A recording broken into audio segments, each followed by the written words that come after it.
Funds awarded to an LEA to provide services under Title I-C should be clearly viewed as supplemental to the basic educational services regularly provided to migratory children.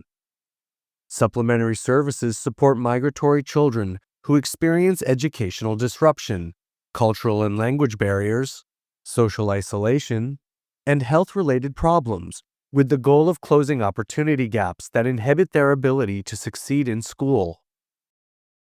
In Oregon, Title I-C funds may be generally used for the following activities: instructional services, for example, educational activities for preschool-age children and instruction in elementary and secondary schools, such as tutoring before and after school. Support services, for example, educationally related activities to help migratory children overcome educational disruption, cultural and language barriers, social isolation, various health-related problems, and other factors that inhibit the ability of such children to do well in school. We will go over this in more detail in a moment. Professional development, for example, training programs for school personnel to enhance their ability to understand and appropriately respond to the needs of migrant children. Parental and family involvement activities. Identification and recruitment of migrant students. Coordination activities with other agencies, both within the state and with other states nationwide, including the transfer of student records. Comprehensive needs assessment activities, and evaluation of the Migrant Education Program, or MEP.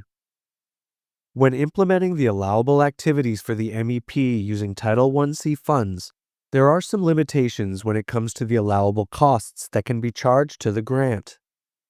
Employee costs. Title I-C funds may be used to pay the employee costs, including salary and payroll-related costs, such as health and dental insurance, life insurance, retirement, and unemployment insurance. Supply purchases.